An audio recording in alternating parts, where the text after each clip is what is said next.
ক্যাম্পাসগুলোতে আবার দখলদারিত্বের রাজত্ব কায়েম করতে চায়।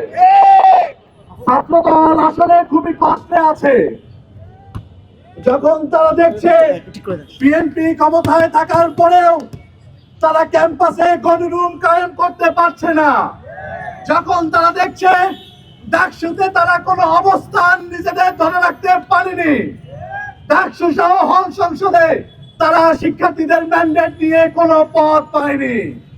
এরপরেও যখন তারা দল ক্ষমতায় থাকার পরেও যখন তারা শিক্ষার্থীদের ম্যান্ডেট পেতে ব্যর্থ হয়েছে, তখন তারা তাদের সন্ত্রাসী কার্যক্রমকে আর থামিয়ে রাখতে পারছে না। আমরা স্পষ্ট করে বলে দিতে চাই, ছাত্র দলের শহীদুল্লাহ আলের সদস্য সচিব জুনায়েদ আবরার শাহবাগ থানায় ডাকসু হল সংসদ এবং সাংবাদিকদের উপর হামলার নেতৃত্ব দিয়েছিল। সেই হামলার তদন্ত রিপোর্ট বের হয়নি, কোন ধরনের ব্যবস্থা না নেওয়ার কারণে এরা লাগাম ছাড়া হয়ে গেছে।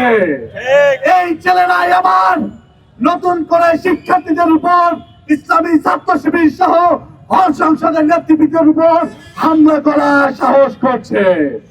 আমরা বিশ্ববিদ্যালয় প্রশাসনকে স্পষ্ট করে বলতে চাই, যদি দলীয় গোলামীর বাইরে আপনারা যেতে না পারেন, যদি এই ঘটনা সুষ্ঠু তদন্ত করে বিচারের আওতায় নিয়ে আসতে না পারেন, পিসি প্রক্টরকে অনতি বিলম্বে পদত্যাগ করতে হবে।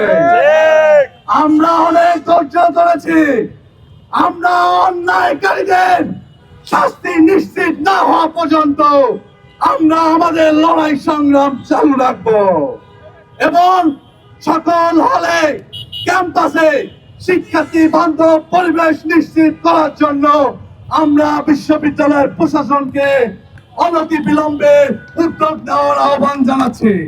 এবং আপনারা জানেন, শহীদুল্লাহ আলের প্রবেশ যখন ছাত্রলীগের এই হামলা তিনি নিবৃত্ত করতে পারলেন না, তার ছাত্র দলের এই হামলা নিবৃত্ত করতে পারলেন না, সে সময় উনি নিজের দায় স্বীকার করে উনি পদত্যাগ করতে বাধ্য হয়েছেন। আমরা স্পষ্ট করে বলতে চাই, পিসি প্রক্টরকে অনতি বিলম্বে এই ঘটনা সুষ্ঠু তদন্ত করে দোষীদের আইনের আওতায় নিয়ে আসতে হবে।